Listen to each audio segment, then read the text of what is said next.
السلام علیکم دوستو، میں امید کرتا ہوں کہ آپ لوگ خیریت سے ہوں گے۔ الحمدللہ میں بھی خیریت سے ہوں۔ تو میں آج اپنے بیان میں بتانے والا ہوں کہ آپ صلی اللہ علیہ وسلم نے اسلام کی دعوت جب شروع کی تو کن لوگوں نے اسلام کو قبول کرنے میں پہل کی، یعنی اسلام کو قبول کرنے میں سبقت کی۔ سب سے پہلے کن لوگوں نے،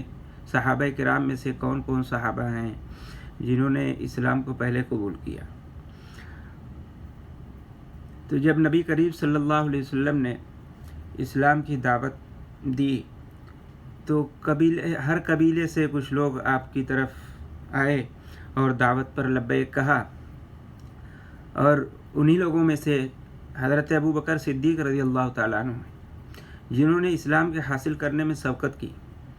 یعنی سب سے پہلے انہوں نے اسلام قبول کیا، اور صرف اسلام نہیں قبول کیا بلکہ آپ کی پوری طرح سے مدد کی، اسلام کے دین کے پھیلانے میں پورا بھرپور حصہ لیا، اور نبی کریم صلی اللہ علیہ وسلم کے ساتھ دعوت و تبلیغ میں مکمل طور پر آپ کا تعاون کیا ہے۔ اور یہ آپ ہی کی دعوت سے حضرت عثمان اور حضرت طلحہ اور اسی طرح سے حضرت سعد رضی اللہ عنہ مشرف با اسلام ہوئے، اور اسی طرح سے عورتوں میں حضرت خدیجہ رضی اللہ تعالیٰ عنہ نے اسلام قبول کیا، اور وہ صدیقانہ صفات کی حامل تھی اور اس کی ذمہ داریوں کو بحسن خوبی انجام دیا۔ ایک دفعہ نبی کریم صلی اللہ علیہ وسلم نے کہا کہ مجھے ڈر محسوس ہو رہا ہے، تو حضرت خدیجہ رضی اللہ تعالیٰ عنہ نے آپ کو سمجھایا، آپ کو اطمینان دلایا۔ یہاں ایک بات میں کہنا چاہتا ہوں کہ ہر انسان، ہر شوہر اپنی بیوی سے اگر اس کو کچھ محسوس ہو رہا ہے تو اپنی بیوی سے بات کرے اور اس سے اپنی دل کی بات کو کہہ سکتا ہے، کہنا چاہیے۔ اور بیوی اور شوہر کا جو موضوع ہے یہ تو بہت لمبا ہو جائے گا، یہاں میں نہیں کچھ کہوں گا، بس آگے میں بتا رہا ہوں کہ آپ نے اطمینان دیا، حضرت خدیجہ رضی اللہ تعالیٰ عنہ نے آپ کو اطمینان دلایا کہ اللہ کی قسم اللہ آپ کو کبھی رسوا نہیں کر سکتا۔ کیوں ایسا کہا انہوں نے؟ حضرت خدیجہ رضی اللہ تعالیٰ عنہ نے آپ صلی اللہ علیہ وسلم کی وہ صفات حسنہ کو دیکھا تھا، اور وہ اعمال صالحہ کو دیکھا اور اخلاق حسنہ سے جو محسوس کیا، تو انہیں پورا یقین تھا کہ اللہ تعالیٰ ایسے صفات والوں کو، ایسے اعمال والوں کو کبھی رسوا نہیں کر سکتا۔ اور آپ کی فہم و فراست کی وجہ سے، اور جو انہوں نے آپ صلی اللہ علیہ وسلم کو اطمینان دلایا تھا، اس کے وجہ سے وہ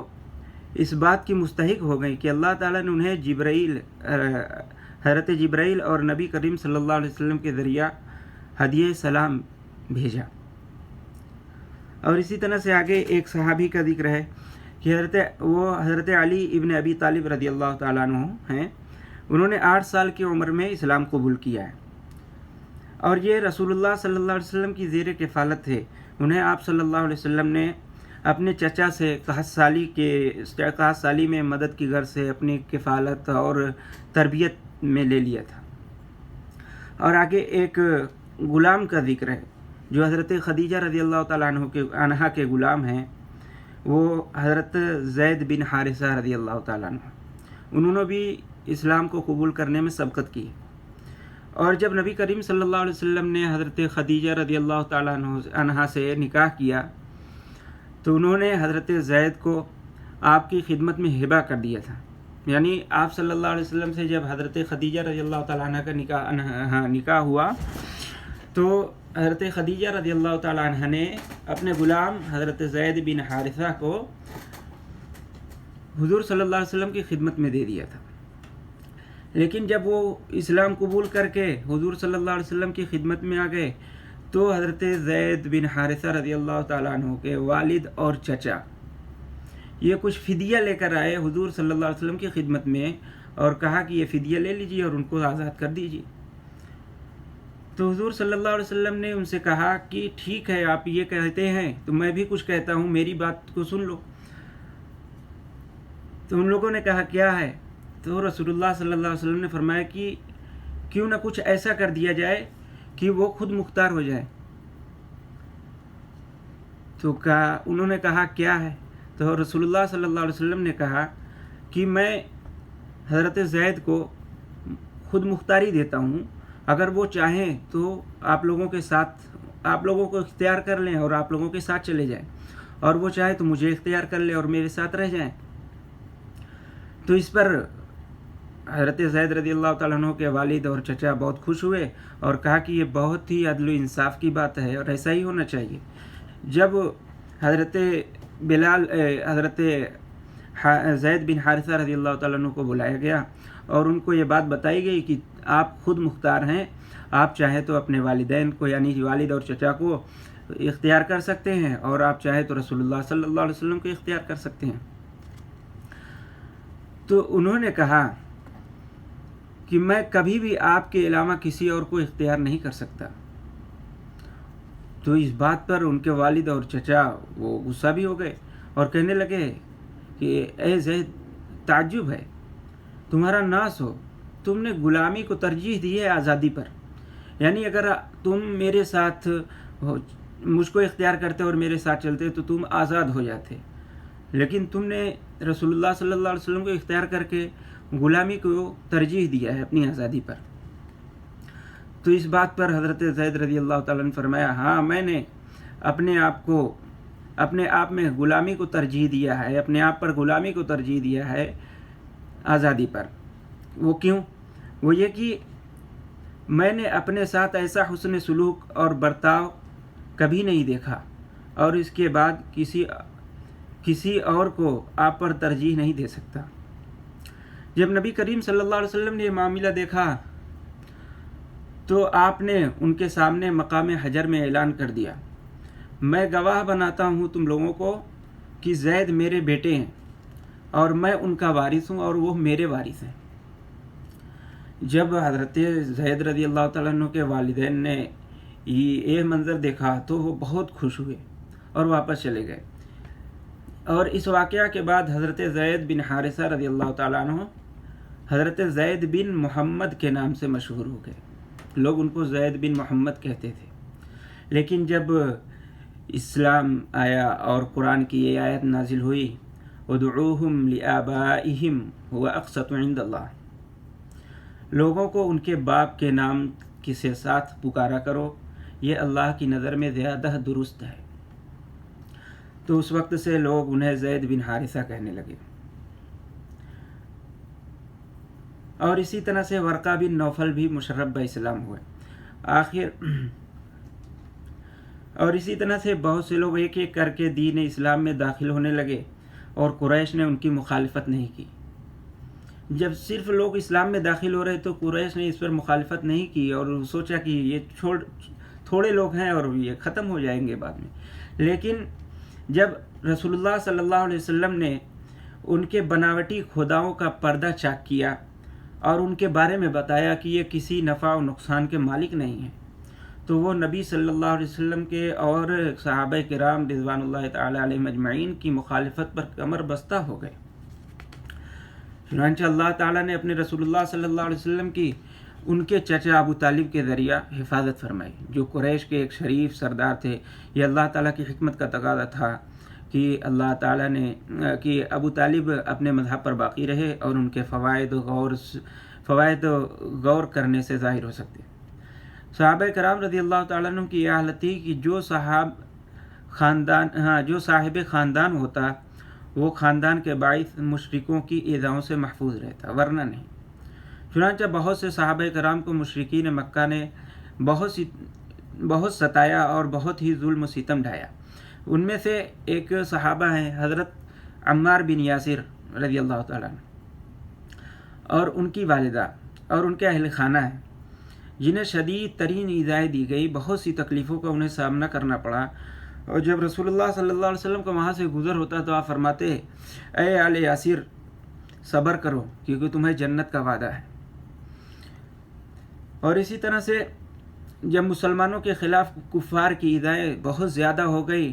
اور انہیں طرح طرح کے دکھ و درد دیے جانے لگے، ان پر مصیبتوں کے پہاڑ توڑے جانے لگے اور شدید ترین شرور و فتن سے دوچار ہو گئے، تو اللہ تعالیٰ نے ملک حبشہ کی طرف ہجرت کرنے کی اجازت دے دی، اور پہلے مہاجرین میں حضرت عثمان رضی اللہ تعالیٰ عنہ اور ان کی اہلیہ حضرت رقیہ رضی اللہ تعالیٰ عنہا بنت رسول اللہ صلی اللہ علیہ وسلم اور دوسرے لوگ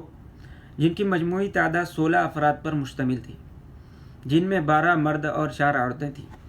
یہ لوگ مکہ سے خفیہ حالت میں نکلے اور جب سمندر کے ساحل پر پہنچے تو اتفاق سے انہیں 2 کشتیاں مل گئیں جن پر یہ لوگ سوار ہو کر حبشہ پہنچے۔ ان لوگوں نے بعثت کے 5ویں سال رجب کے مہینے میں ہجرت کی تھی اور ان کے تعاقب میں قریش نکل کھڑے ہوئے تھے اور ساحل تک گئے، لیکن انہیں ان میں سے کسی کے پکڑنے میں کامیابی نہیں حاصل ہو سکی۔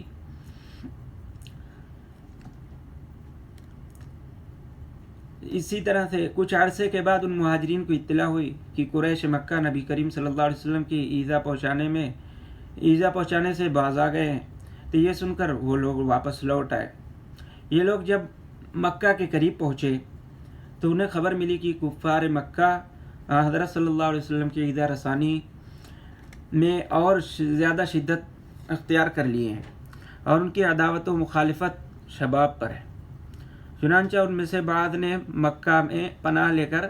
مکہ میں داخل ہو گئے، جن میں سے حضرت عبداللہ ابن مسعود رضی اللہ تعالیٰ عنہ تھے۔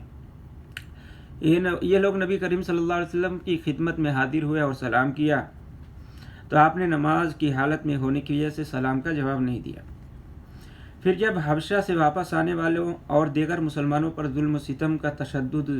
کا سلسلہ مزید زیادہ ہو گیا تو نبی کریم صلی اللہ علیہ وسلم نے انہیں دوبارہ سرزمین حبشہ کی طرف ہجرت کرنے کا حکم فرمایا۔ دوسری مرتبہ ان لوگوں کی ہجرت حبشہ قریش کو مزید گراں گزری، یعنی ان کو بوجھ بھاری لگا کہ یار ایک مرتبہ تو وہ لوگ گئے تھے اور واپس آ گئے تھے پھر ہمارے چنگل میں، لیکن پھر دوبارہ جا رہے ہیں۔ تو انہوں نے ایذا کا یعنی تکلیف پہنچانے کا سلسلہ اور سخت کر دیا اور مسلمانوں کو ظلم و ستم کا نشانہ بنانے لگے۔ خصوصاً جب قریش کو نجاشی کے حسن سلوک کی خبر ملی تو دوسری مرتبہ جن لوگوں نے ہجرت کی ان کی تعداد 83 تھی۔ ان میں حضرت عثمان اور کچھ دوسرے بدری صحابہ کا نام بھی شمار کیا جاتا ہے۔ اور اسی طرح سے ماہ ربیع الاول سن 7 ہجری میں نبی کریم صلی اللہ علیہ وسلم نے عمر بن امیہ کے ذریعہ نجاشی کو خط بھیجا جس میں انہیں اسلام کی دعوت دی، تو انہوں نے اسلام قبول کر لیا اور کہا اگر میں حاضر ہونے پر قادر ہوتا تو ضرور خدمت میں حاضری دیتا۔ اور آپ نے حضرت نجاشی کو یہ بھی لکھا کہ حضرت ام حبیبہ کو آپ کی زوجیت میں دے دیں۔ یہ اپنے شوہر عبداللہ بن جحش کے ساتھ ہجرت کر کے حبشہ گئی تھی اور حضرت عبداللہ بن جحش نے وہاں عیسائیت قبول کر لیا تھا اور اسی حالت پر انتقال ہو گیا۔ چنانچہ حضرت نجاشی نے ان کو آپ کی زوجیت میں دے دیا اور آپ کی طرف سے 400 دینار مہر ادا کی۔ حضرت خالد بن سعید بن العاص اس نکاح کے ولی تھے۔ آپ صلی اللہ علیہ وسلم نے حضرت نجاشی کو یہ بھی لکھا تھا کہ جو صحابہ وہاں باقی رہ گئے ہیں انہیں سواری کا انتظام کر کے مدینہ بھیج دیں۔ حضرت نجاشی نے عمر ابن امیہ کے ساتھ تمام لوگوں کو کشتیوں میں بھیج دیا۔ جب یہ لوگ خیبر میں نبی کریم صلی اللہ علیہ وسلم کی خدمت میں پہنچے تو وہ فتح ہو چکا تھا۔ بس میں انہی چند باتوں پر اپنا بیان ختم کرتا ہوں اور آپ سے ایک درخواست کرتا ہوں کہ اگر میری بات آپ کو سمجھ میں آتی ہے،